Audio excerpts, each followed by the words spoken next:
Boa noite a todos. Eu, a Madu e a Isa, a gente preparou uma atividade que ela se baseia tanto no nono ano do fundamental quanto no primeiro ano do ensino médio. O nosso tema principal é a equação do primeiro grau e a gente utilizou como material equação do segundo grau, e a gente utilizou como recurso pedagógico o GeoGebra. Porque assim, a gente já tinha pensado em utilizar outros meios de informação, tipo o Kahoot, que tem um sistema de quiz, esse tipo de atividade, que também é interessante, mas para entrar mesmo no conteúdo que a gente estava elaborando, a gente decidiu usar o GeoGebra. A gente elaborou com componente curricular de matemática, obviamente, as professoras, o ano de aplicação ficou o primeiro ano do ensino médio, a gente tinha elaborado pensando no nono ano, mas a gente fez umas adaptações, por causa que os estagiários explicaram pra gente algumas coisas, que a gente só remodelou um pouquinho a atividade. A nossa habilidade da BNCC é a EM13, Matemática 302, que é o código que representa essa atividade pela BNCC, Base Nacional Comum Curricular. E nosso objetivo de aula é conseguir desmistificar e também fazer a apresentação desse conteúdo relembrando um pouco do nono ano. Porque assim, no nono ano a gente não aprende exatamente esse conteúdo, mas alguns conceitos do nono ano são representados no primeiro ano do ensino médio. Então, vou falar um pouco sobre o objetivo, tá? Que a gente tem. Eu não sei os códigos da BNCC, tá? Mas não tem o objetivo dessa atividade, que é, no caso, pra gente, no nosso caso, é representar no GeoGebra uma função de segundo grau e também o gráfico de uma parábola. Aqui vai ficar meio ruim de apresentar, mas é só a gente jogar depois. O nosso objetivo aqui é ajudar com que os alunos entendam melhor como funciona a equação de segundo grau e o gráfico da parábola que ela forma, utilizando o recurso visual, que no caso é o GeoGebra, como a Briana explicou. Aqui a gente pode ver de forma visual e tal, né, como funciona a função e como ela vai se dar quando a gente mexe nos pontos em que tem ali. Então, como ela vai ficar, o formato dela, se ela vai ir para cima, se ela vai para baixo e por aí vai. Com isso, a gente quer despertar a curiosidade desses alunos, fazer com que eles pensem, testem, comparem situações e consigam tirar suas próprias conclusões com base naquilo que eles observam ali, porque a gente sabe que eu, pelo menos, tenho muita dificuldade em fazer as coisas, principalmente funções, em que eu não consiga ver visualmente. E, já que a gente tem esse recurso, por que não utilizar? E a gente sabe que, hoje em dia, cada vez mais as escolas estão lutando para que a gente consiga botar mais recursos tecnológicos, então fica mais fácil para que a gente consiga introduzir esses tipos de ferramentas que vão ajudar a gente conforme a nossa vida, assim, estudantil e acadêmica, né? Não, rapidinho. Nesse caso aqui, como ela explicou, o público-alvo é para o pessoal do ensino médio e para participar dessa atividade os alunos só precisam ter alguns conhecimentos iniciais sobre funções de segundo grau. Mas caso não tenham também, não é um problema, até porque é começando desde o início que a gente consegue desmitificar algumas informações, às vezes falsas, às vezes não, e etc. E o tipo de avaliação que a gente utilizou foi o tipo de avaliação formativa, que é um dos tipos da avaliação da Jussara Hoffman, que consiste em você analisar todo o processo de desenvolvimento de aprendizagem do aluno. Ou seja, a gente não baseia só na nota da prova como aprendizado, a gente baseia em todo o processo até chegar uma resposta adequada. A gente preparou um materialzinho que seria para entregar aos alunos, e aí tem uma explicação básica do que eles precisariam saber, tem o que seriam cada coeficiente, que é o que a gente mexeria mais ali no GeoGebra, falando o que acontece quando mexe o A e tudo mais. E aí tem algumas atividades.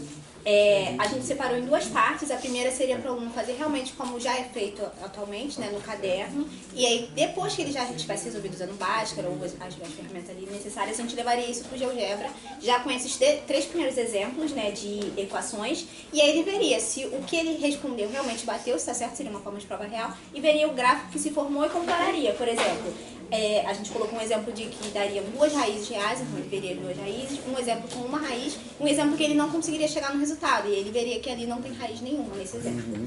E aí já na segunda parte, a gente deixou aqui para ele responder o que ia acontecendo conforme ele ia mexendo no GeoGebra. Então, quando ele mexesse no A, o que aconteceria com esse gráfico, quando ele mexesse no B, quando ele mexesse no Z, e dando espaço para que ele explicasse com as palavras dele. E no final a gente colocou um desafiozinho com alguns checklists de coisas que ele precisaria fazer para montar um gráfico seguindo esse checklist, e aí ele colocaria qual foi cada número de coeficientes, né, para ele conseguir formar esse gráfico. E para finalizar, a gente deu algumas curiosidades também de... Fundamentando. Não, em que situações no dia a dia ele encontraria essa forma de parábola e tudo mais. Isso. Bacana. Obrigada, gente. Quem vai agora? Próximo. Parece um sacrifício. A gente vai assim, ó. Tá, quem? Vai lá. Foi ótimo. Lacraram.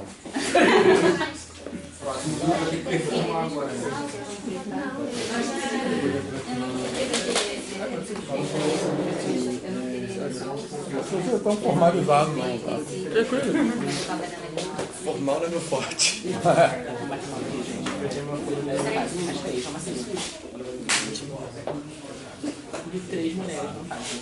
Pronto.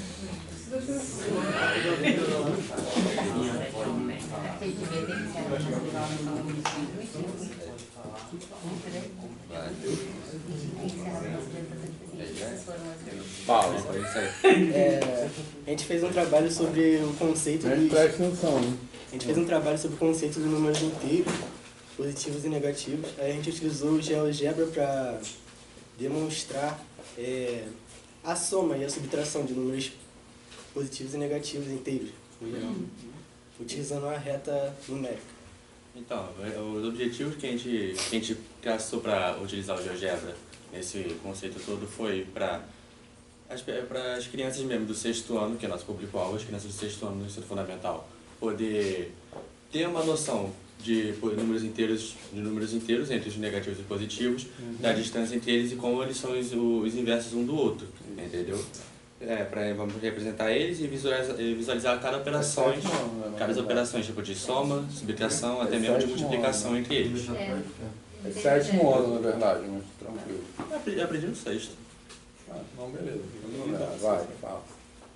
E aí, como ele tinha dito que o público-alvo era do 7º ano, então eles têm que ter pelo menos uma noção básica do que são os conjuntos e a gente explicar para eles como que os conjuntos funcionam a partir do zero e dos negativos, né? Estimulando os números inteiros e também traçando um segmento de reta entre um ponto e outro para ver qual número que é o resultado da soma de cada ponto, né? Então, utilizando o GeoGebra, a gente fez praticamente isso. A gente meio que criou uma seta, utilizamos os vetores e utilizamos o deslocamento dele para poder, utilizando um deslocamento, eles davam um valor e no outro deslocamento eles davam outro valor. E o terceiro vetor que ele criava era a soma ou subtração desse valor, mostrando se ele seria um positivo ou se seria um negativo. Não, muito bacana. Aquilo... Isso aí, a gente falou bem no começo da disciplina, lembra? Aquela maneira de aprender a regra de operações com números positivos, né? Sem aquela decoreba, né? Assim, então, a ideia deles é a ideia da soma, que é basicamente uma soma vetorial, né? Quando você trabalha com positivos e negativos. Valeu. Próximo. Quem é? Vai lá.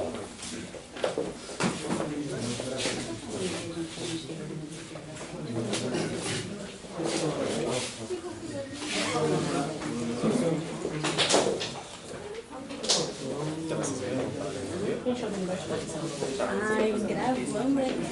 Ah, tá gravando? Ah, pô. Vocês estão lindos no filme. Tá. Vai. Maravilhoso. Eu não tava com vergonha até lembrar da câmera. Bom, pensamos em utilizar o GeoGebra não como uma atividade final, mas sim como um material Gente, para... presta atenção. Quer que eu fale? Não, fala. Mas sim como um material para a melhor fixação do conteúdo. Então pensamos em abordar função do primeiro grau, né? Dando uma introdução, mostrando porque é função do primeiro grau, ensinando tudo certinho, e depois usando o GeoGebra para mostrar como é que a função funciona de uma forma mais geral, né? Fala do objetivo agora. Então, os objetivos principais é a gente mostrar a relação de conjuntos, que no caso é a relação do domínio e do contradomínio da função, que é basicamente a introdução à função, e mostrar a dependência do y em relação ao x, né? Porque conforme a gente muda o x, o y também muda. E eles têm que entender isso para poder entender o conceito todo do negócio. E também entender como que no gráfico o coeficiente angular, que no caso é o A, e o coeficiente linear, que é o B, tipo assim, quem são eles, né, no gráfico? Que o B é quem corta o eixo Y e o A é quem muda a angulação. E aí, basicamente isso, que são os objetivos da aula.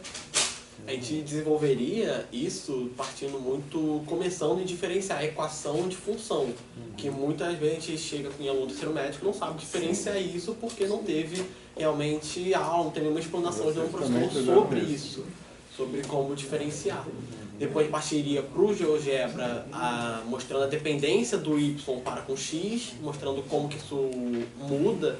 O valor de X muda no valor de Y também, para não permitir uma mecanização do aluno, muito de enxergar a função como uma reta só, uma reta já pronta. Então, dar diferentes valores para mostrar isso e também representar graficamente o coeficiente linear e angular, para sair um pouco dessa teoria, dessas palavras difíceis e trazer algo visual para o aluno, para ele conseguir enxergar isso melhor e fixar melhor o conteúdo também. Seria basicamente isso. Bom, a faixa etária é o 9º ano, né? Os pré-requisitos para isso é ter o entendimento de matemática básica, né? Ter o entendimento de conjuntos e só isso, né? Falta mais alguma coisa? Não. Basicamente. Sim. Valeu. Agora eu vou querer fazer um robozinho para fazer isso. Ele é campeão de robótica. Quem agora? Um robozinho vai dar aula. Vai, quem é agora?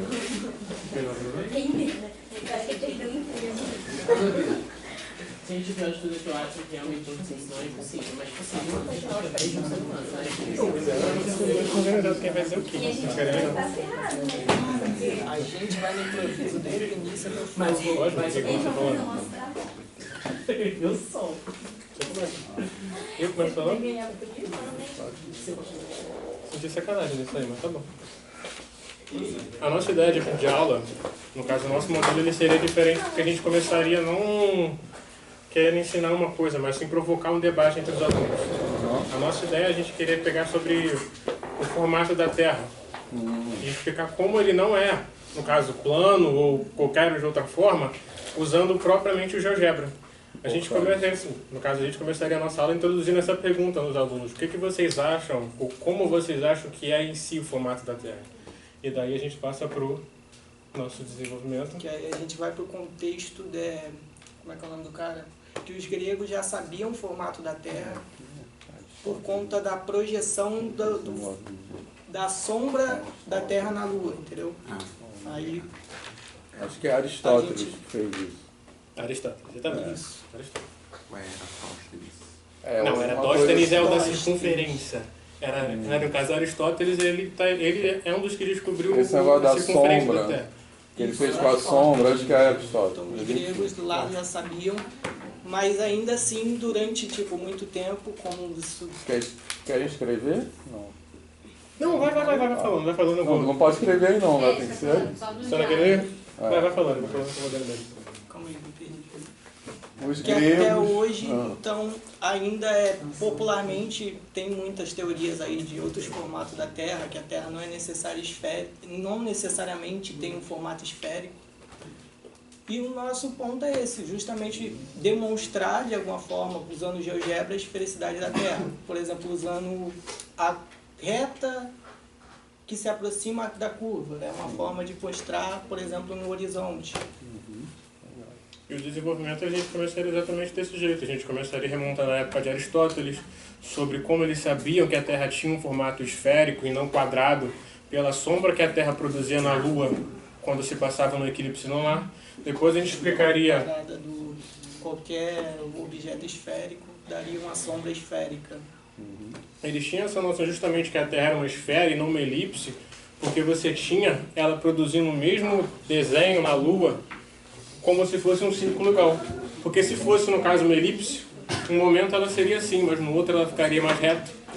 Mas como ela é uma esfera, todas as formas que o Sol incidiria nela e projetaria uma imagem na Lua, seria redondo, porque uma esfera é redonda em todas as direções. No eclipse, né? No eclipse no lunar. No caso, não eclipse solar. Eclipse lunar você teria...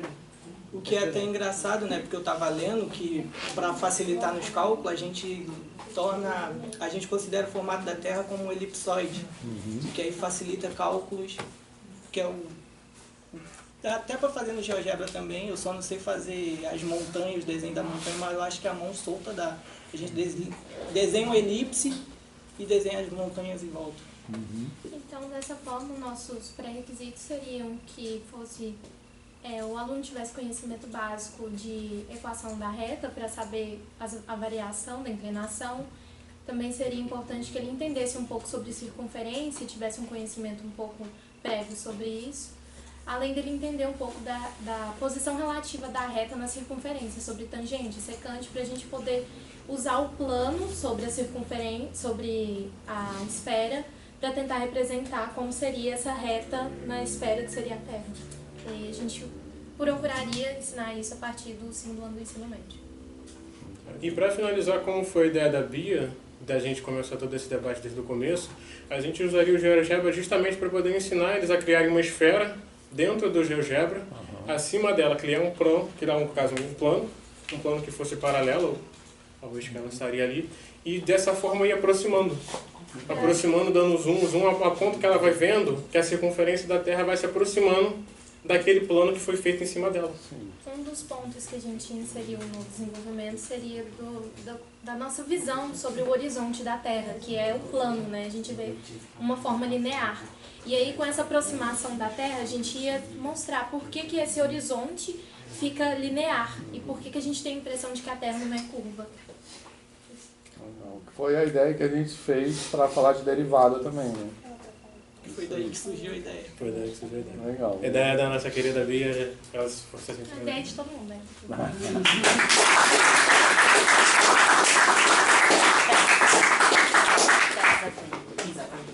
Quem agora? Próximo. Vamos, gente. Não vão, não? Hã?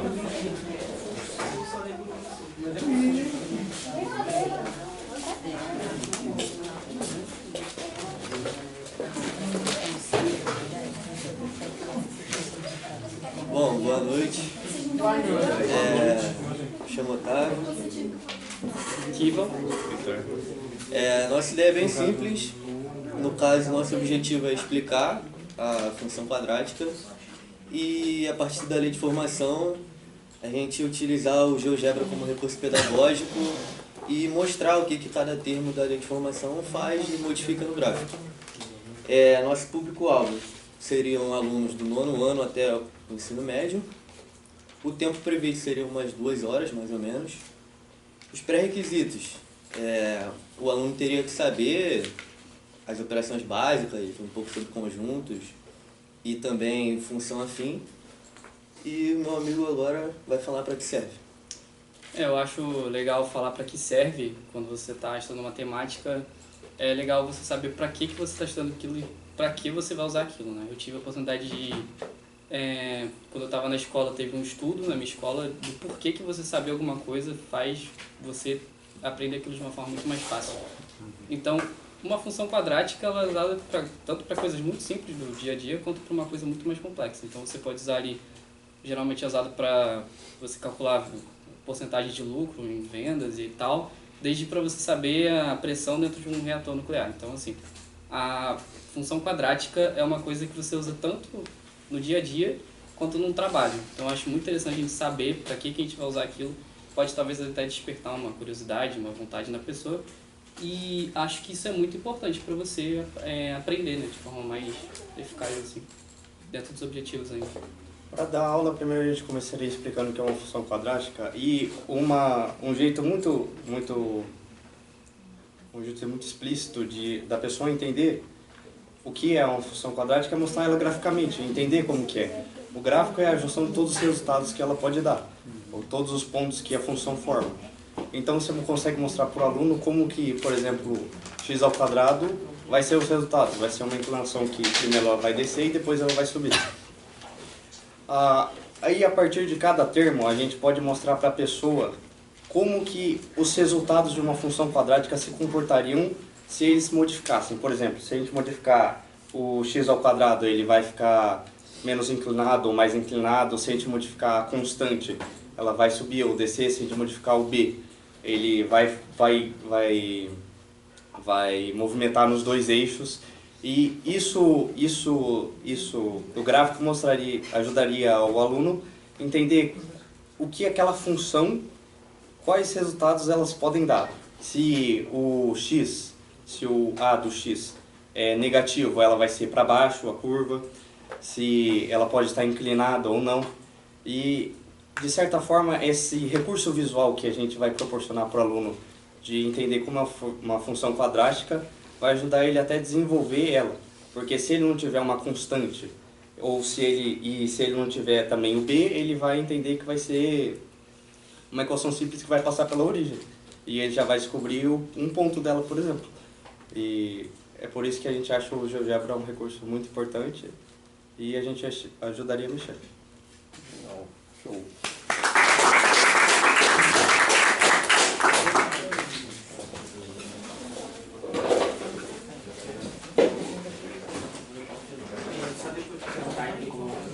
Oi?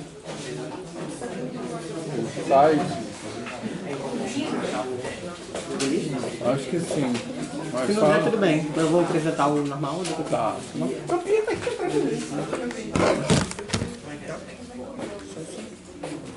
Nosso Boa noite, pessoal. Tudo bom? Boa noite. Bom, nosso objetivo foi basicamente mostrar a importância da tecnologia no atual no estudo de matemática. E principalmente desenvolvendo, mostrando a importância do GeoGebra e atingindo basicamente o pessoal do segundo grau, mas também voltado um pouco depois para o ensino médio, né? Mas para fazer com que eles conheçam, introduzir a tecnologia mais a fundo, né? Para que eles possam melhorar a forma de ensino deles e até poder se evoluir, né? Por exemplo, muitas vezes, de repente, o aluno sabe a função, mas de repente não sabe trabalhar isso manualmente. Então, eu acho que o GeoGebra é um programa que vem ajudar a pessoa a mexer a cabeça para aprender a desenvolver isso com mais facilidade, né? E aí mostrando funções afins, toda a variedade que o GeoGebra tem para ajudar a pessoa, né?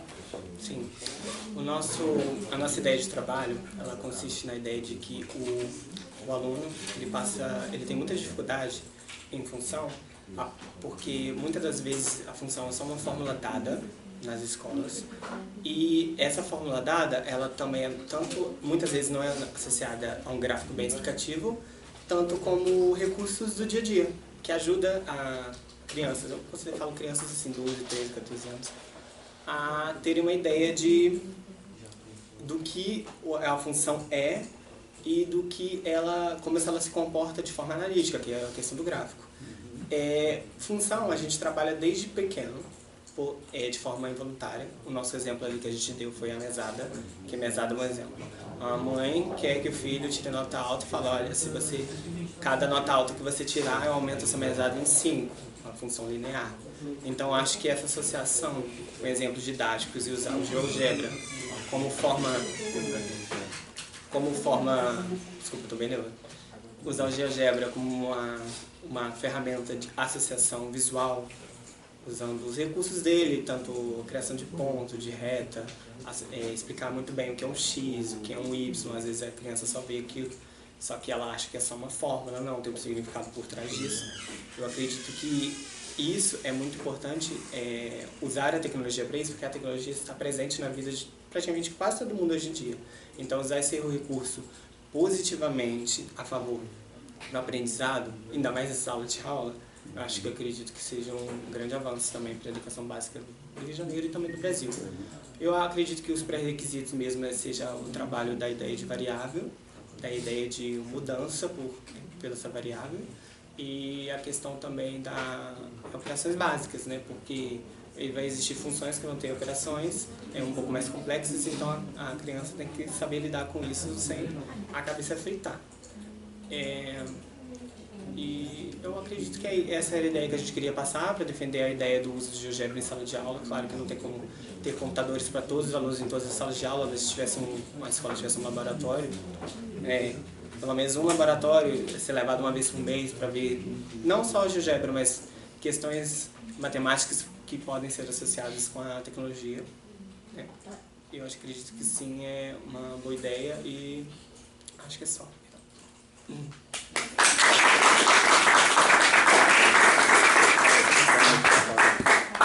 Agora o Eric vai mostrar outra coisa que ele fez. Vai ligando aí. Se quiser outra pessoa apresentar, porque tem. Mas aqui como é que... Então liga aí. Acho que...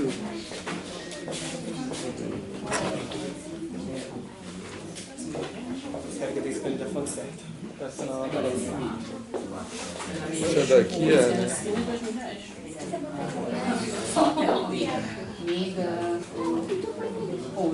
Foi? Não é aquele, não? Foi. Isso. Encaixei, mas você estava chutando. Calma, deixa eu ver. Foi. Tem. A imagem vai ficar assim. Não, calma, tá ligando. É isso? Tá. Peraí.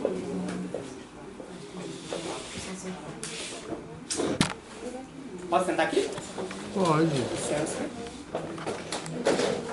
Licença. A minha ideia inicial desse entendimento errôneo que eu tive do projeto era associado... Pessoal, ó, agora outra coisa que ele tinha feito, tá? Outra proposta. Era associar a ideia da tecnologia, de fato mesmo. No caso, eu e o ChatGPT, fizemos um pequeno programa onde ele se torna didático e super interativo para interagir o professor e a criança para estudar estatística básica e uma pequena introdução da função. A ideia era mesmo focar no ensino fundamental, criança no máximo até 14 anos, para introduzir a questão de média, moda e mediana e um pouco de função afim. Primeiro, a gente começa com o index, que tem que funcionar, ok, funcionou, onde é o cadastro do professor, onde o professor vai demonstrar isso em sala de aula para incentivar o aluno. Provavelmente o aluno vai ter ou isso no tablet, vai ser um banco de dados livre. Aí um exemplo, eu vou cadastrar o nome João, e a idade do João, 15, e o gênero dele. Beleza, adicionar. Aí eu cadastro a Maria, a idade da Maria, 16, e o gênero dela, menina, e um nome qualquer. Quem que você botou? Menino e qual é o outro? Não binário. Não binário. É óbvio. A Maria também é menina. Ah, é porque menina? Mas eu vou escolher ela. Pronto. Maria, idade 16, seu gênero, menina. E um nome qualquer, para ser não binário. Então minha criatividade está bem longe agora. Vou colocar 16 e selecionar. Beleza.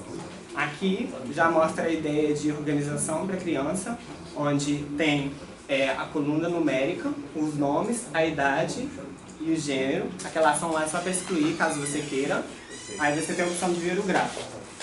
Aí o gráfico vai mostrar a quantidade. Como eu cadastrei só 3 alunos e cada um era um gênero, ficou o gráfico do mesmo tamanho, quantidade. Tanto que você passar o dedo para cima, quantidade 1, quantidade 1, quantidade 1. Aqui é um card, esse aqui foi o ChatGPT purinho, tá? Porque eu não sei fazer isso, que isso é back-end pesado. Isso é o quê? Back-end pesado, é programação de alto nível. Mostra o total de alunos, aí quando você clica, mostra a média dentre eles, a mediana e a moda. E esses cards têm explicação bem básica, tipo, ó, a média é a soma de todas as idades dividido pelo número de alunos. A mediana é o valor central das idades em ordem crescente. Se a quantidade for par, divide a soma dos termos centrais por 2, se for ímpar, apenas o termo central. E a moda é a idade que mais aparece entre os alunos. Como, se eu voltar para o cadastro, a idade que mais aparece é 16, a moda é 16. Entendeu? Aí tem um que, ó, esse daqui, ó, o Tente Você Mesmo, que é a parte onde a criança vai entrar. Entendeu? Aí aqui, o gráfico mais infantil, infelizmente, como eu usei banco de dados de sessão, porque eu não tenho dinheiro para pagar banco de dados, e os dados que eu cadastrei no cadastro professor, infelizmente, vão para o cadastro da criança, mas a ideia é o cadastro estar vazio e a criança fazer o seu próprio cadastro. E ela vai para a lista de exercícios, que ela vai fazer exercícios. Lembrando que ela já leu os cartões da média, mediana e moda, então ela já tem um pouquinho da noção disso. Aí o exercício 1, qual a média das idades cadastradas? Aí a criança vai ter lido o card e vai fazer a média da idade. Aí, qual é a moda das idades? A média eu não vou saber de qual, mas vou marcar qualquer coisa. E qual é a mediana? A mediana é o termo central, então como foram... Então deve ser 16. Aí verificar respostas. Verificar respostas de uma forma intuitiva mostra as respostas que a criança acertou.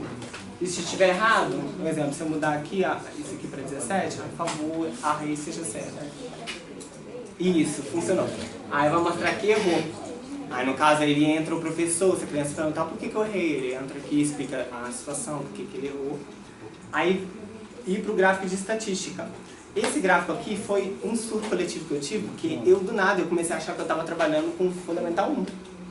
Aí eu baixei a imagem do morango, do abacaxi e da maçã e coloquei tipo pra a pessoa arrastar, tipo assim, qual que é a mediana? Aí eu clico aqui.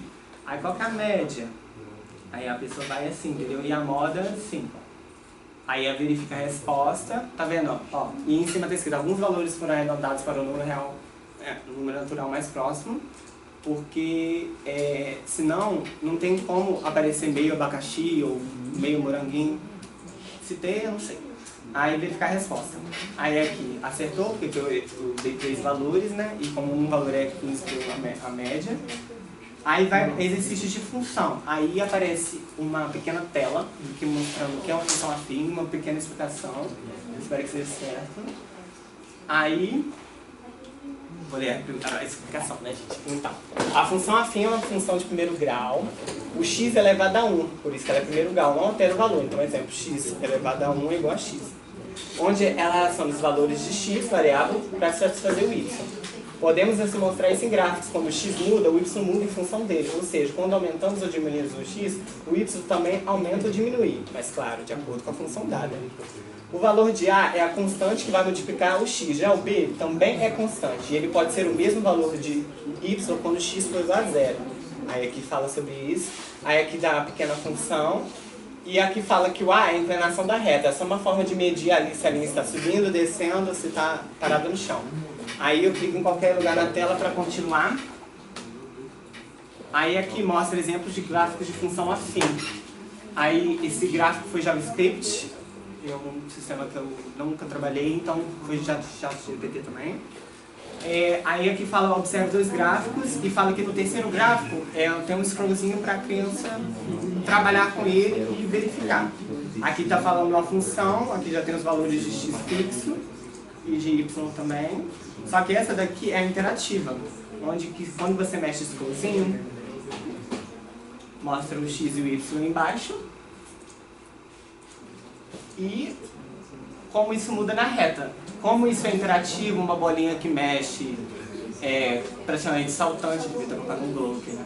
Um saltante e papapá, eu acho que deixa a criança tipo, super curiosa para saber o valor de x e de y de acordo com quando você muda. Então assim, e agora se eu mudar para tal valor?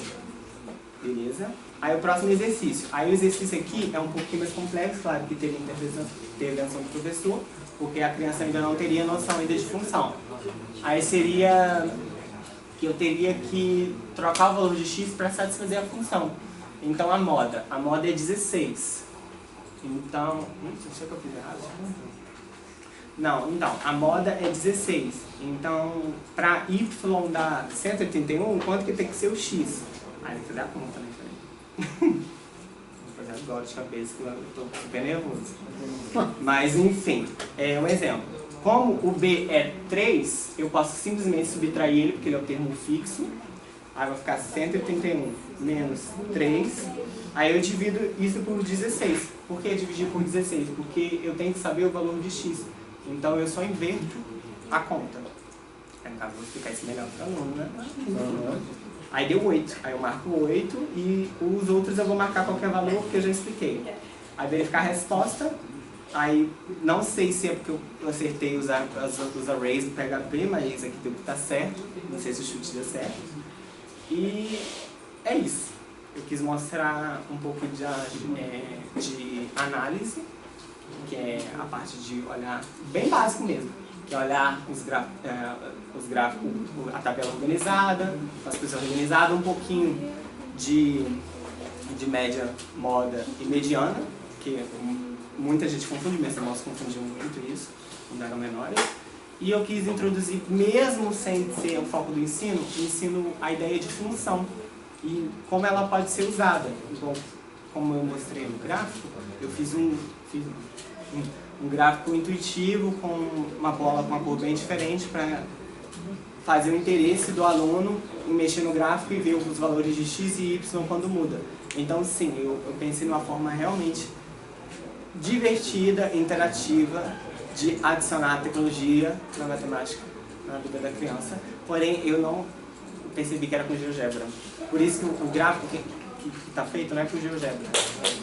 Não tem problema, não era obrigatoriamente com GeoGebra. Ah, sim. Mas mesmo assim, eu não fiz isso sozinho, óbvio, vou falar isso, claro, você teve 80% de ChatGPT, porque muitas coisas eu ainda não lembro do ensino médio que eu tive, que o meu ensino médio teve programação. E também eu não trabalhei com JavaScript, então sim, vou dar um mérito assim. Mas eu também vou bater palmas para ele, por causa dele também eu aprendi algumas coisas novas, então eu acredito que ele também é bom para o ensino, se bem usado. E eu só queria concluir e falar que eu acho super divertido quando é assim, não que eu vou ensinar a criança a programar, porque além de código, é isso aqui. Isso aqui é só a utilização, que é o CSS. Esse daqui é o corpo, e em cima está a função. É a função em PHP, porque eu tenho mais afinidade com PHP do que Python. E essa coisa desorganizada aí, claro que eu não ensino essa criança. Mas eu acho que também, eu defendo também que a ideia de programação, o início básico também tem que ser ensinado nas escolas, porque eu acho que é muito importante. E acredito que a tecnologia também é o futuro, eu acho que também devia ser pautada na escola. Legal. Muito bom, velho. Bom, deixa eu me retirar que eu tô morrendo de vergonha. Vai. Obrigado. Nada. Então, isso que o Eric falou é uma discussão que é muito atual também, na verdade, né? Que, bom, primeiro eu acho que, assim, a gente não deve não usar o ChatGPT, né? Assim, a inteligência artificial. A inteligência artificial, como o Eric falou, se ela for bem usada, ela é muito útil em tudo. A gente, sempre que surge uma tecnologia nova, meio que rola um pânico, né? Assim, eu lembro, vocês vão achar isso engraçado, mas eu lembro quando surgiram os computadores, assim, em sala de aula, que surgiram os computadores que eu digo, mas assim, os microcomputadores se popularizaram mais e que rolava um pânico também. E é engraçado que o discurso era muito parecido com o que está acontecendo agora. Que é assim, que a profissão de professor vai acabar, a gente vai ser substituído, o computador vai fazer tudo. E eu acho que agora a tecnologia do momento, a nova tecnologia, a inteligência artificial, rola um discurso parecido. É claro que ela tem muitos perigos, né, envolvidos com a tecnologia, com a inteligência artificial, mas não é para a gente não usar. Não é assim para demonizar e achar... Tem muitas maneiras que ela pode ajudar a gente na prática docente, né, inclusive. Isso que como o Eric fez, né, de ajudar a construir, a programar, a fazer uma coisa. Você não vai usar para fazer um trabalho, copiar e colar, né, assim. Mas eu acho que tem muitos usos que podem ser importantes, que podem enriquecer, né, a prática docente. E a outra coisa que o Eric falou que é importante, que é um debate muito atual, é a defesa de ensinar programação na escola, né? Algoritmos, coisas básicas assim, né? Tem uma corrente muito grande de pessoas que defende que isso é um tópico que deveria fazer parte da construção básica da cidadania, né? Porque é um tópico que é muito importante para capacitar as pessoas a interagirem com o mundo de hoje, né? Assim, né? Não serem enganadas, por exemplo. Então, esses pontos que o Eric trouxe são muito atuais, muito importantes também. Beleza? Quem mais quer falar alguma coisa? Professor, eu gostei bastante da atividade. Isso que eu ia perguntar, se vocês gostaram da atividade. Porque assim, quando a gente entrou aqui, vou ser sincera, eles demonizaram bastante um pouco dos professores. Falaram que, tipo assim, as questões dos professores aqui era muito prova e, tipo assim, analisar apenas o que você tem que fazer, tipo assim, fiz o cálculo, tirei a nota boa, passei, acabou. Mas pra mim, a prática docente não é só isso. Porque assim, desculpa, se você sabe todas as matérias, tudo que você está querendo, você sabe o que você quer explicar, mas você não sabe explicar, você não é um bom professor. Sim. Porque você não faz o que você tem que fazer, que é virar e fazer a pessoa entender o que você está dizendo. E a gente faz a prática de professor em todos os momentos. Os nossos pais, nossos irmãos são nossos primeiros professores. Eles ensinam a gente a andar, a falar, a fazer as coisas básicas do cotidiano. Então assim, quando a gente pega um grupo de pessoas que acabaram, muitos saíram do ensino médio agora, outros já estão, tipo assim, há muitos anos fora do ensino médio, que não participam mais, tipo assim, das questões de escola há uns anos, e coloca todo mundo para sentar e pensar como se fossem professores já formados, isso agrega muito conhecimento. Porque assim, se a gente só sentar aqui, assistir as aulas e fizer as avaliações, a gente não vai aprender o que é ser professor de verdade. Então assim, esse tipo de avaliação, esse tipo de atividade, eu gostei bastante. Achei que é um tipo de avaliação que é necessária. Porque assim, só fazer a prova não ensina ninguém. Porque muitas vezes eu já estive em dias ruins, fiz a prova e não fui bem. Mas mesmo assim, isso não faz com que eu seja uma má aluna. Porque afinal de tudo, eu me esforço, faço, tenho que fazer. Assim como todo mundo aqui.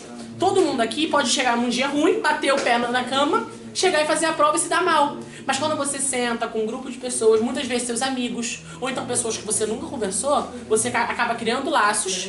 É uma coisa maravilhosa, pode fortificar a prática docente, porque não tem um professor sem amigos. Porque os amigos que fazem com que a caminhada fique mais leve. E você aprende realmente, tipo assim, como botar isso na prática. Muito do que eu falei na apresentação junto com as minhas amigas foi porque eu fiz na prática. Eu pensei, tipo assim, quando o senhor falou, eu pensei em trazer uma aula de Libras para matemática. Porque é uma coisa muito interessante. Porque assim, as Libras são lindas. A língua brasileira de sinais é linda. E tem sim como utilizar em todos os âmbitos. Só que as pessoas não valorizam. Você sabe e muitos. Libras? Sei, bastante coisa de Libras, bastante coisa mesmo. Tipo assim, eu tava aprendendo alguns sinais de Libras aqui pra UFRJ.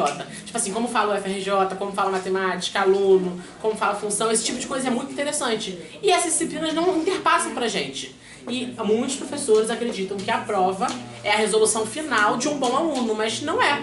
Porque um bom professor se fundamenta na prática e não só no que está na teoria. Isso, perfeito. Muito bom. Ter muito conhecimento não faz de você um bom professor, né? Exatamente. Você pode ser um professor que sabe tudo, mas... Não queria, tipo, falar muito assim, nem tirar mérito do Eric nem nada do tipo. Porque eu também acho que programação deveria ser ensinado nas escolas. Mas, assim, eu acho, falando mais de opinião, que apesar da programação ser importante, sim, e tal, eu não acho que ela é muito, como pode dizer, ela pode estar na vida de todo mundo. Eu acho que tem debates mais importantes sobre coisas mais importantes que deveriam ser mais ensinadas nos ensinos, como, por exemplo, Libras.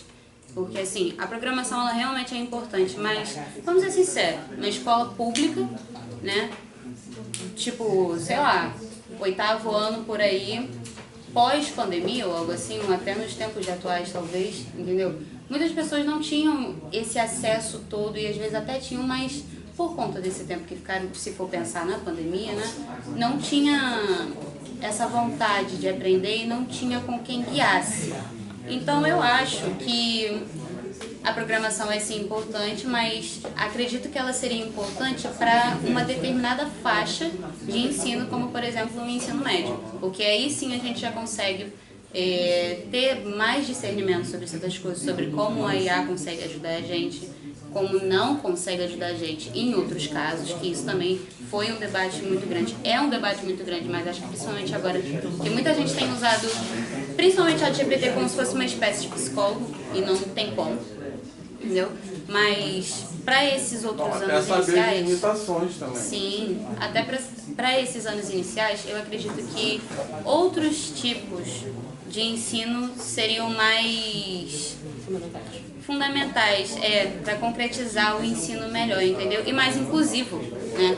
Não só de Libras, mas acredito também que para conseguir ler Braille, para conseguir, tipo assim, em algumas coisas você saber como funciona, por exemplo, como aquele amiguinho ali, aquela criança não tem o braço que normalmente escreve, ela conseguiu se adaptar para escrever no outro. Ela teve que virar ambidestra. Isso é uma outra coisa que eu também acho que seria muito bom de ser passado, entendeu? Porque são coisas básicas, mas são coisas básicas que vão agregar na nossa vida, entendeu? Você não precisa, é claro, ser um expert, tipo, em Libras ou em Braille, mas saber dizer um olá ou dar uma informação, eu acho que é algo mais válido. Então, assim, o aplicativo que o Eric mostrou é maravilhoso. Eu mesmo me perderia se eu estivesse ainda nesse coisa. E hoje em dia também me perderia super de boa pra saber mesmo, sabe? Mas eu acho que há coisas mais importantes no momento para a educação pública atual para ser passado, principalmente nos anos iniciais. Eu acho que eu tenho uma visão que um pouco se distancia um pouco da Madu. Eu acho que a questão de abordar programação, principalmente eu não gosto dessa programação em si, programação. Mas a gente fala em robótica educacional quando trata dessa questão de escola. É uma das coisas mais importantes que a gente tem, a João de Libras e Braille, porque ainda mais para a educação básica. Quem está vendo aí na rede de ensino público a inserção dos GET, dos ginásios educacionais tecnológicos, que é uma coisa muito importante no SEDUC. E a robótica educacional é, hoje em dia, uma das ferramentas mais poderosas que a gente tem no ensino para desenvolver senso crítico e a resolução de problema no aluno. Porque ainda mais em matemática e em matéria de exatas, a gente vê que muitos alunos vão tratar essas matérias com algo meio muito natural. E é muito questão do professor também, que é aquilo que o senhor, que eu estava vendo o livro do senhor, que é conseguir quebrar essa dicotomia entre o saber pedagógico e o saber conteudista. Eu acho que o contato com a robótica educacional da maneira certa de ser aplicada é uma das ferramentas mais poderosas que tem para desenvolver no aluno essa questão do centro crítico e resolução de problema, que é o que é fazer matemática, que não é só fazer conta realmente. Então a questão da programação, da robótica, ainda mais nos anos iniciais, já tendo esse contato, essa intimidade, seria muito bom a gente ter. Eu tenho um professor, que ele é formado, que é registrado aqui, o Thiago, que está até ali naquela sala que a gente tem com o Ney, que eu até falei o Thiago Nório. E aí, ele também andava com o Vinícius Mano, lá na robótica também, que ele levava. E ele levou lá para uma escola do SEDUC a robótica e alunos que ele via, não potencial, mas que ele via que estava precisando agregar alguma coisa, alunos que estavam muito perdidos, encontraram na robótica um meio de se inserir nesse meio educacional. Então as notas dos alunos nele melhorou disparadamente, disparou. É uma coisa que realmente mudou a vida de muitos alunos. Então acho que abordar robótica educacional é a ferramenta mais poderosa que a gente tem para melhorar, assim, o ensino no Brasil realmente. Cara, eu vou te falar, esse ponto que você tocou agora é muito interessante, porque minha irmã tem 14 anos. E na escola dela, e nessas escolas que estão surgindo agora, eles têm esses programas de robótica. Eles têm esses programas que eles levam as crianças da sala de aula para os laboratórios que eles construíram nas escolas, e eles realmente vão ensinando tudo isso. Isso que você falou é interessante, por quê? Porque eu sinto que é nesse momento em que você tem um ambiente que é preparado para isso, que você tem a aplicação de tudo que você vê em sala de aula, como matemática, ciência, esse tipo de coisa. Então, nesse sentido, que ele falou de realmente ser uma coisa mais introdutória, de ser mais básico, é um ambiente que você pode realmente experimentar aquilo que você aprende em sala de aula. Nesse sentido, eu acho muito bom também. Ainda mais impressão 3D. Impressão 3D, esse tipo de coisa toda. Lá na Fijan, depois do meu segundo ano, que eu atuei como companheiro de robótica, eu foquei mais em ajudar a galerinha nova que está entrando na equipe e tudo mais. Entrava uma galerinha que não tinha muita noção de várias coisas acerca de matemática. Primeira coisa que eu fazia era levar para aprender a mexer em impressora 3D. E a impressora 3D você vai mexer com eixo, basicamente inteiramente X, Y, Z. Você vai construir ali as coisas na impressora 3D. Você então, quebra aquela ideia do pra que eu tô aprendendo isso, né? Totalmente. Então, foi uma coisa que eu me impressionei muito. Que eu não sabia a potência que eu tinha. Então eu peguei jovens de 14 anos que não sabiam, não tinham noção de fundo cartesiano. Eu expliquei uma semana eles voltaram na semana seguinte com um monte de coisa pesquisada, entendeu? Pesquisaram por eles mesmos, querendo montar várias coisas eles mesmos naquela impressora, que eu nem tinha pedido. Então surgiu neles uma avidez de querer entender aquilo, de querer construir aquilo. Então é muito bom ter essa questão dos CAT, como originais, de educação tecnológica, que está tendo agora de doação pública, para desenvolver ainda mais essa questão. Acho que é uma ferramenta muito poderosa. A gente pode tentar um dia fazer uma visita lá no Fab Lab das crianças. Lá de Benfica, você vai falar com Benfica Botafogo. Botafogo também. Lá de Benfica eu gosto lá porque Benfica é maior do que o Botafogo. Lá tem router, impressora 3D, tem muita impressora 3D, tem lá a sala da equipe de robótica. E tem também o corte a laser, tem 3 cortes a laser, eu acho. É um negócio que é bonito quando você entra assim, você fala, caramba, isso aqui é arrumadinho, é legal. Já vendendo. E lá eu gosto também porque tem a questão de indústria 4.0, que é o uso da robótica na indústria. Então, é bem legal. Legal. Mas, quem mais quer falar alguma coisa sobre isso? Bia. Virou mesmo matemática na escola, né? Virou. Do nada. Assim, meio que contradizendo, acho que muita coisa aqui, eu acho que tanto na questão da computação, da informática, de introduzir a criança ou não nisso, ou em Libras, ou essas coisas, eu acho que o principal hoje em dia é a gente fazer o básico bem feito. Porque, falando de todas essas aplicações, assim, o meu colégio era um colégio muito privilegiado, que tinha acesso a algumas salas que tinham impressora 3D, tinham salas que tinham esqueletos humanos e tal. Qual é o seu colégio? Era lá em Goiás. Era militar, então tinha alguns recursos a mais, digamos assim.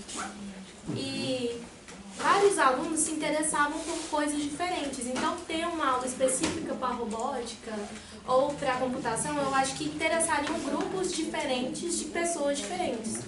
Mas é uma realidade um pouco distante quando a gente fala de escolas que muitas pessoas relatam aqui que não tiveram básico, que passaram anos e anos com déficit de aula de matemática, de aula de português, de aula de ciências, coisas que fazem mais impacto do que tudo isso que a gente tenta abordar hoje, tentando inventar muita coisa, tentando melhorar o ensino com coisa que a gente não está conseguindo suprir o básico. Eu acho que isso que você falou é importante. Quando ele falou, eu estava pensando nisso, nessa escassez, né? Porque ele está falando de um caso que, para mim, sinceramente, é isolado, entendeu? As crianças da onde eu moro, as crianças da onde eu dou aula, da minha ONG, elas não têm acesso a isso que ele está falando, entendeu? Então, mas assim, eu acredito que seja importante, né, introduzir isso já com eles na educação básica, né, ensinando o básico, mesclado nisso, eu acho que ajudaria bastante, porque esse ano mesmo eu tinha criança no Rio Grande que não sabia digitar. Colocamos uma aula de computação, eles já estão digitando, já estão lendo. Então, assim, foi uma mistureba, né? Misturou a computação com a leitura e ajudou bastante, né? Então,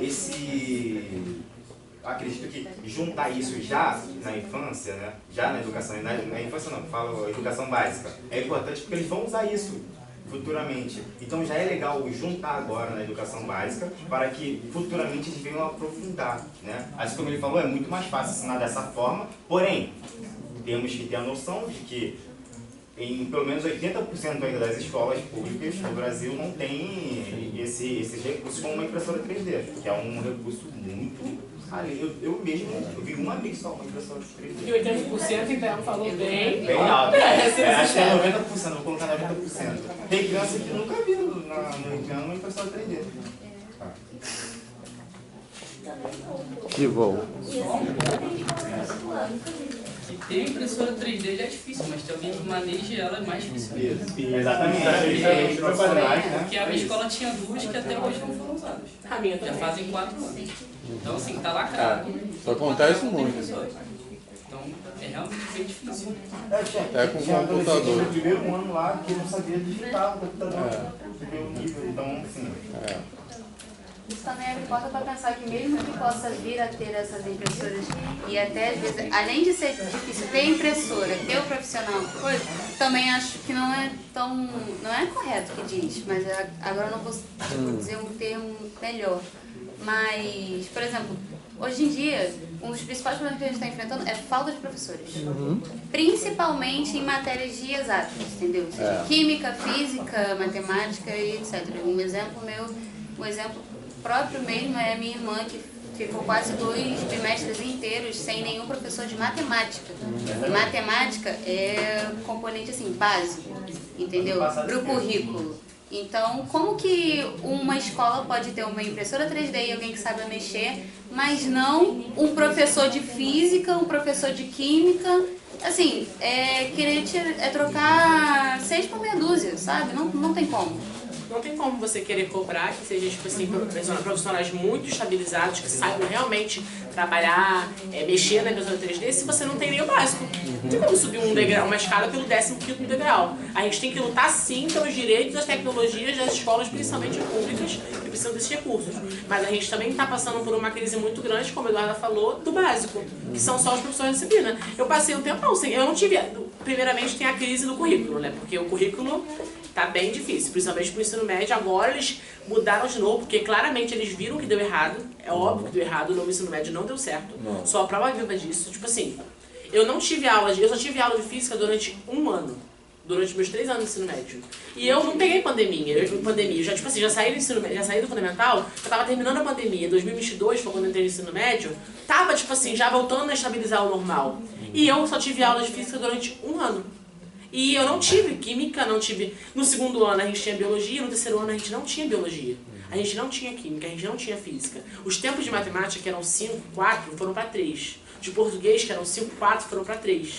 O que fundamentou mesmo o meu ensino foram os professores do meu ensino profissionalizante. Porque se não fosse eles, eu realmente não saberia metade, ou então até mais da metade do que eu sei hoje. Porque o currículo está em crise. Os professores estão em crise. Está tudo em crise. Se a gente não começar a lutar pelo que a gente precisa do início, como a Bia falou, que a gente tem que começar fazendo o básico e fazendo o básico bem feito, a gente não vai conseguir fundamentar para que a gente chegue a lutar pelas questões da programação na escola.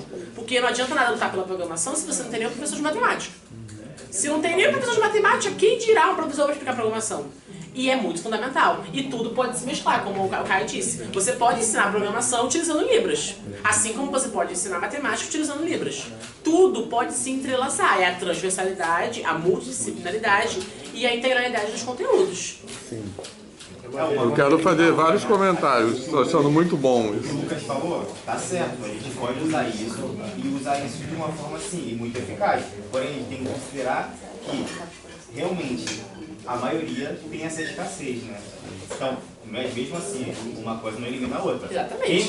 Tem como ensinar assim? Eu acho até melhor. Eu acho que o adequado, exatamente. Porém, na nossa realidade atual, isso é um pouco difícil, né? Explicar.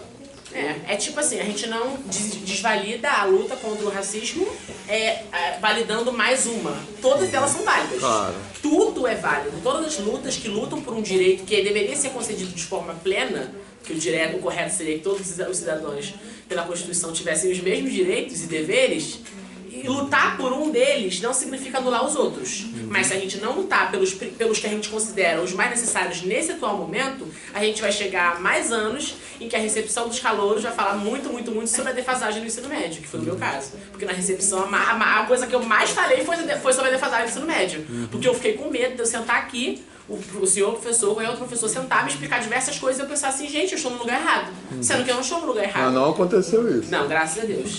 Eu não estou no lugar errado, eu estou no lugar certo. E o lugar certo tem que me ajudar a evoluir. Claro. E não me fazer pensar que eu estou atrás. Exatamente, Senão perfeito. a gente vai sempre ficar nesse pensamento de que a gente não vai chegar no espaço que a gente pode chegar. Sim. Eu quero fazer vários comentários sobre isso. Rogens. Eu só queria fazer um comentário. Que assim, vocês têm um déficit de idade, assim, eu tenho 35 anos e eu acho que a maioria de vocês estão vindo do ensino médio agora.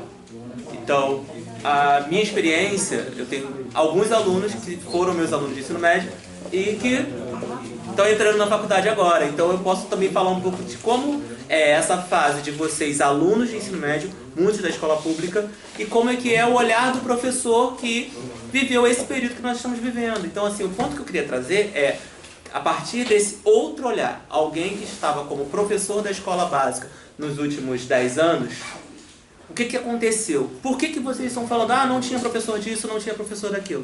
E a gente tem que ter isso muito claro, principalmente vocês que estão iniciando uma graduação, uma licenciatura. Por que não tinha? A gente tem que ter clareza que houve um projeto político de desmonte da carreira de professor no estado do Rio de Janeiro. E não tem que ter dúvidas.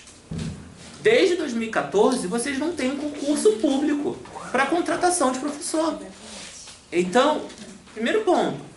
Mas tinha um professor lá dando aula de tal coisa. Provavelmente, se ele não é concursado antes de 2014, ele é um professor contratado.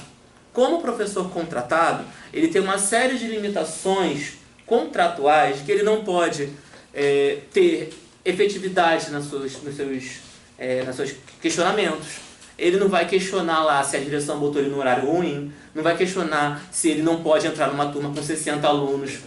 Ele não vai poder questionar várias coisas, porque ele está preso a um contrato. Ele precisa cumprir aquilo à risca para poder ganhar o salário dele no final do mês. Então, a partir do momento que você tem uma estrutura proposital de desmonte da carreira de professor, que já está chegando aos seus 12 anos, desde 2014 não temos, então a gente fica sem poder de lutar. Sem poder de lutar pela sala de robótica, sem poder de lutar pelo curso de Libras, sem o poder de lutar pelo básico e pelo desejável. Então, assim, a gente tem que começar a pensar, a gente como professor, a gente tem que começar a enxergar não apenas como alguém que sabe conteúdo, mas como uma carreira, um profissional que participa de um coletivo que tem também direitos trabalhistas a ser lutados. E sei lá, eu não sei muito bem falar, eu não sou um bom sindicalista, mas eu queria que todos vocês pudessem ter essa noção de que nós, como categorias, nós, professores de ensino básico, como categoria, estamos sendo despejados ao limbo das escolas particulares, cargas horárias horríveis, absurdas, pejotização em alguns casos, por conta de uma política de Estado que foi iniciada pelo senhor Sérgio Cabral e que foi levada ao extremo pelo senhor Wilson Witzel e pelo senhor Cláudio Castro. Então, não sei nem se eu poderia estar falando isso aqui, mas vamos lá. Tem ninguém gravando. Tem ninguém gravando. Então, no fundo, o que eu queria falar para vocês com essa minha fala, que parece meio alarmante, temos que lutar por tudo. Temos que lutar pela aula de Libras, temos que lutar pela aula de robótica, temos que lutar pelo professor em sala de aula dando básico. Pelo básico. Mas a gente só vai conseguir lutar a partir do momento que a gente tiver uma consciência de classe organizada, uma noção de que somos um corpo de profissionais que pode coletivamente exigir mais. Porque quando a gente entra em sala de aula, alguém falou, eu achei uma fala muito bonita, não tem um professor que não tem amigos. Mas no fundo, quando tu chega numa sala de professores, quase ninguém é amigo de ninguém. Cada um é um individual, assim, e assim, ninguém sabe. O que meu amigo de matemática está dando? Não sei. Ele dá aula de matemática, eu dou aula de física. A gente tem que mudar essa cultura. E a gente tem que mudar essa cultura profissional. E cursos como esse, da disciplina do Vitor, e outras disciplinas que têm essa pegada dentro dos estudos de matemática e em outros estudos da UFRJ, estão aí para trazer isso.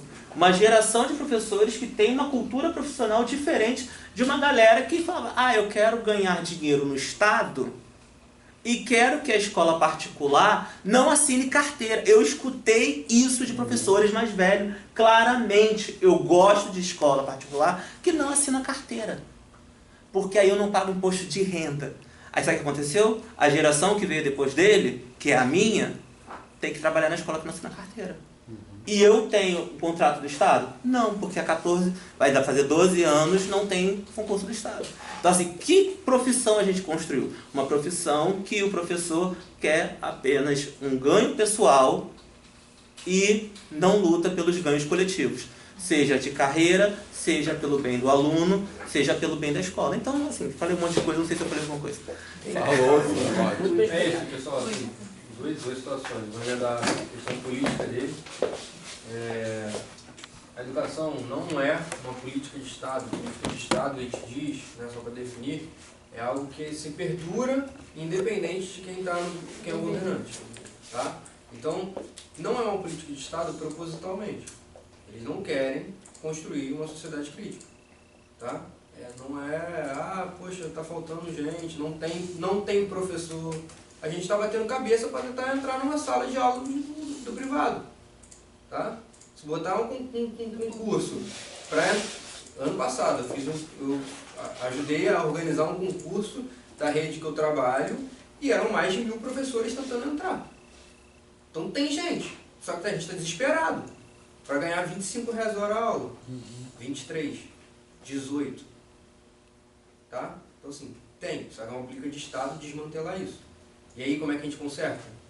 É lutando por robótica? Talvez. Mas tem coisas a priori, tem coisas primeiro. Tá? E não existe algo, teve uma fala que eu não sei quem falou, é o ponto principal, o ponto-chave para solucionar. Não existe ponto-chave na educação. Não existe um X na educação que nós vamos solucionar, aquilo ali é incógnita. Não. A educação se trata de pessoas. O problema na Maré é um, no Jacaré é outro, no Jardim Jalá é outro. Então essa também, essa universalização de problemas também é um erro. Tá? Então assim, a gente tem que começar a entender que a educação não é um X da questão, não vai se solucionar de uma forma única. São situações onde a gente tem que ver o que pode se ocorrer. Uma universalização de um currículo é bom. A mesma coisa que em Goiás ela aprendeu, aqui no Rio ela aprende e tem a mesma utilidade. São realidades diferentes, são culturas diferentes, são variações linguísticas diferentes. O Braille, a Libras, a mesma forma que o surdo mudo consegue ele compreender, é a mesma forma que nós, ouvintes e falantes, conseguimos. Então assim, quando a gente consegue quando a gente começa a conceber que a gente está lidando com pessoas e a gente vê que não é uma ciência exata, onde a gente acha um cálculo de limite, etc., do que for, a gente vai começar a trabalhar a educação conforme ela deve ser. Então, não existe um Messias que vai solucionar tudo e não existe um Messias, foi bem objetivo mesmo, para vocês entenderem. Não vai ter um Messias que vai solucionar tudo e não vai ter uma única coisa, se eu ensinar equação do primeiro grau dessa forma, agora todo mundo vai entender a equação do primeiro grau. Talvez não, e está tudo bem também. Tá? Sim, então vamos ter outros olhos para a educação. Né? É isso aí que ele falou, vamos ser militantes também. Tá? Tem que ser. O Rômulo está levantando bandeirinha vermelha. É isso. Quem quer viver de educação no Brasil hoje tem que militar pela educação. Porque senão você vai viver... Primeiro, se você não militar pela educação, você corre o risco de não ter emprego. Então você tem que lutar pela chance de ter um emprego. Esse é o ponto. Então, eu queria falar algumas coisas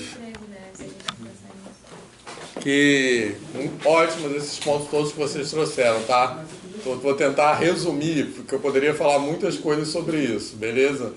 Mas acho que são 5 pontos que eu pensei aqui. O primeiro deles, eu não sei porque que vocês insistem em me chamar de senhor. Tô brincando. Esse é o primeiro, mas assim...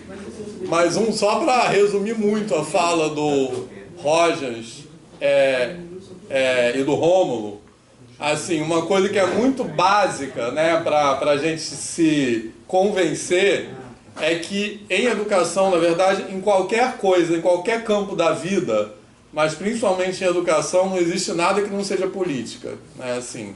Então a gente acha, muita gente acha, porque nós somos professores de matemática, né, assim, e dessas ciências ditas exatas, que eu sempre não gosto desse termo, uso entre aspas, então que a política está por conta das pessoas de humanas, mas essa é uma maneira muito errada, que enganaram a gente, né, assim, na verdade. Então, por exemplo, se a gente dá, como vocês apresentaram, né, nos trabalhos, se a gente dá função de segundo grau de um jeito, a função de segundo grau de outro, isso é uma opção política.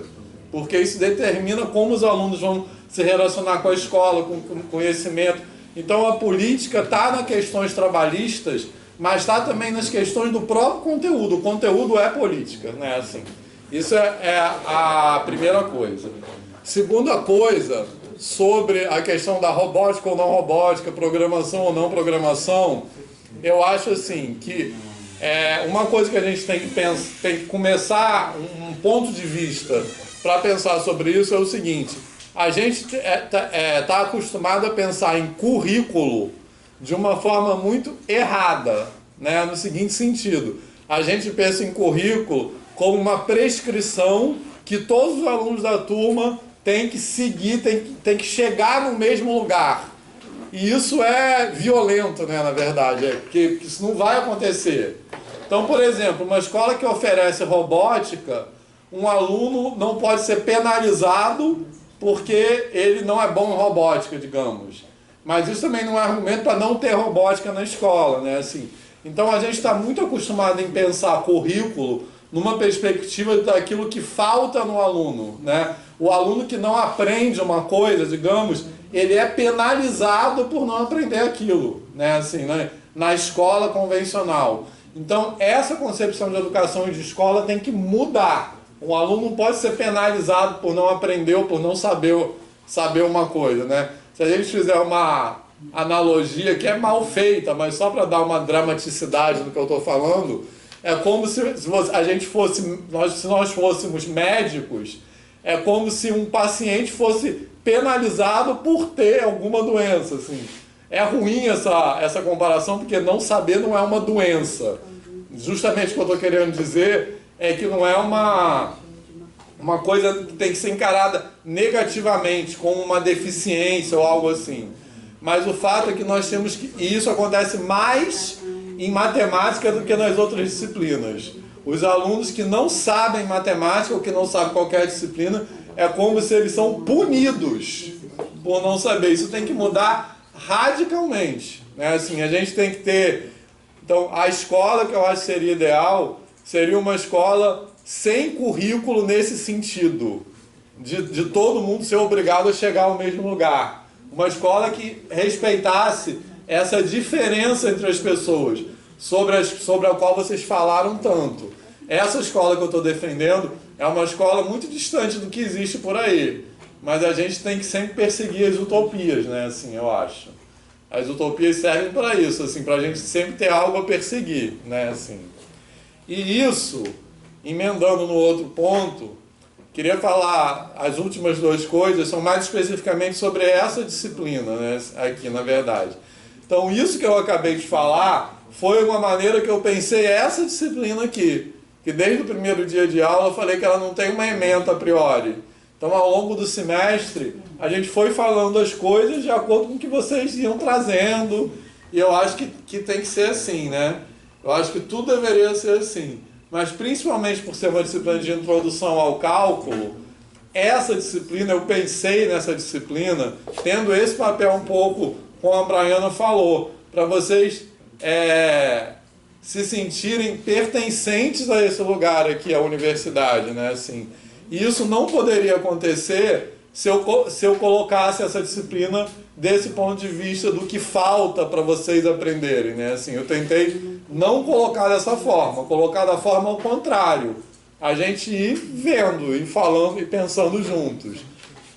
Espero, não sei se isso foi perceptível para vocês, essa maneira de fazer a disciplina. Espero que vocês tenham percebido isso e que tenha funcionado. Vocês acham que sim? Sim, sim. Tá. Tanto que a maior parte da turma vai voltar para fazer matemática na escola. Então, eu assim, espero que sim. Matemática então, da escola vocês vão curtir. Que tem muito a ver com todas essas coisas que a gente está falando, né? Assim, né? E eu acho que... Porque eu acho que quando a gente, por exemplo, está chegando à universidade, a universidade tem que acolher as pessoas, né? A gente tem que se sentir pertencente àquele lugar. A gente está muito acostumado a pensar em aprendizagem, de novo, principalmente das ciências ditas exatas, de matemática, com uma perspectiva muito racional, né? A gente pensa em aprender como uma coisa da razão, uma coisa assim que você vai adquirir conhecimento, né? Essa metáfora para a aprendizagem como aquisição de conhecimento, vocês têm que se convencer logo disso. Isso é completamente errado, né? Aprender não é isso. Então, hoje, depois de muitos anos na profissão, eu estou muito convencido disso. Que para aprender é muito mais emocional do que racional, né? Então, isso que eu tentei fazer um pouco dessa disciplina, que eu acho que eu faço em todas as disciplinas. Mas essa como é de acolhimento mais, né? De ter esse lado de vocês irem desenvolvendo uma relação com a matéria. E não assim, uma coisa emocional mesmo, não uma coisa puramente racional. Deu certo, mano? Deu sim, professor. Tá. Tá fazendo sentido isso que eu tô falando? Eu tô querendo chorar. Tá, e a última coisa, a gente tem que fazer uma comemoração, né, em algum lugar. E a última coisa, que é uma coisa que a Braiana falou logo no começo, que é uma coisa que eu fiz também nessa disciplina intencionalmente, que tem a ver com isso também, por ser um curso de licenciatura, o tempo todo falar ao mesmo tempo do conteúdo e de como ensinar o conteúdo. Né, assim, eu tentei, o tempo todo a gente falou disso, né, assim, desde o começo, assim, e isso tem várias razões para isso acontecer, né, assim. Primeiro porque eu acho que quando a gente pensa em